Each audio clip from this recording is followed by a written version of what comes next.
Hi, I'm Jen, and I do things. Y'all, it was a wild week this week.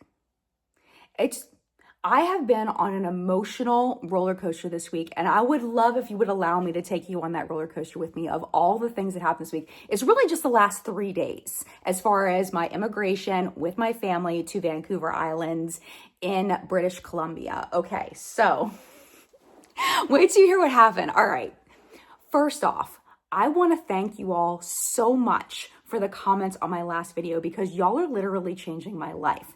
Y'all let me know that there is new legislation in Parliament. It's called C3. I'll put it up on the screen for you. What happened was last week I told y'all that my grandmother was French Canadian, and y'all were like, Jen, there's this new rule, and you could be a Canadian citizen based on this new rule that's passing Parliament, that it's going to fully pass in November, but then you could look into maybe applying for it now. And I was like, what are you talking about? Because that was not the plan.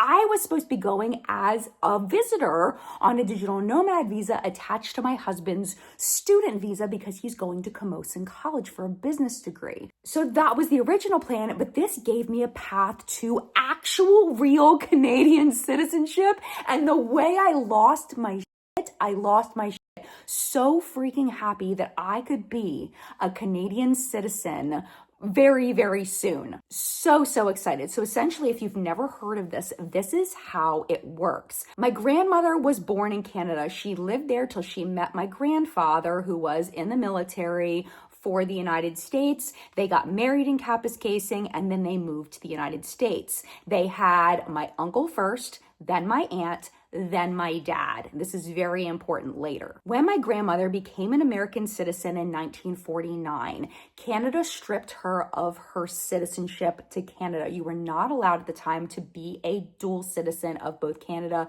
and the US. Well, over the past however many years, 10, 15 years or so, Canadian Parliament has been like, that was messed up. And they're calling people like my grandma lost Canadians, that she shouldn't have been stripped of her Canadian citizenship just because she became a US citizen. So they've been trying to correct this. So when we first started looking into it, what we learned was that if my grandmother was a Canadian citizen at the time of my dad's birth, that would have made him a Canadian citizen. And because I'm only one generation removed from him, that would make me a Canadian citizen. And that means I could sponsor my family for PR and we could get permanent residency a lot faster. That would be incredible. Like that would make life so much better, because our plan before was my husband was going to go to school at Camosun for 4 years for his business degree. Then he would have to have 2 years of Canadian work experience before we could even apply for permanent residency. But now this, if I'm a Canadian citizen, we could apply for permanent residency in a year after living there. Like what? Absolutely wild, meaning permanent residency for the rest of my family because I would be a citizen. So excited about that. Shared it with my dad, shared it with my family, so excited. But the big key here is having my grandma's birth certificate. So I asked my aunt. My aunt was my grandma's caregiver before she passed away. I said to my aunt, do you have my mare's birth certificate? She did not have it. She asked her older brother. He did not have it either. So I was like, okay, we're going to have to figure out how to get Mamer's birth certificate. So I talked to my dad about that. While I was talking to my dad about that, my aunt was talking to my uncle. And my uncle sent my aunt my grandmother's naturalization papers. This is where it gets, the roller coaster really starts, right? So my aunt sends them over to me. The naturalization papers, I'm going to show you part of it on the screen. So this is a picture of my grandma. Isn't she beautiful? That's my grandma, Edna Paradis. My grandmother became an American citizen in June of 1949. My dad was born in November of 1950. So as we're looking at these rules, we realize that my grandmother was not a Canadian citizen when my dad was born. She was a Canadian citizen when my aunt was born and when my uncle was born, but not my dad. So I'm like, oh my gosh, my cousins can be citizens. My cousins who have no interest in moving to Canada can be citizens, but me, because of a technicality, now I can't? Like, this is terrible. Like, so my dreams were crushed. I was so upset. it was like, you give something and then you snatch it away. That's the way that I felt. And I was just really sad about that. But then this morning, my husband looked into it more and he found this. Okay, so this is from the Canada.ca website, and the title is Bill C-3, an act to amend the Citizenship Act 2025. At the very bottom, it talks about lost Canadians. So it says Bill C-3 will restore citizenship to remaining lost Canadians, my grandma, their descendants, and anyone who was born abroad to a Canadian parent in the second or subsequent generations before the legislation comes into force. This includes people who lost their citizenship as a result of requirements under the former Section 8 of the Citizenship Act.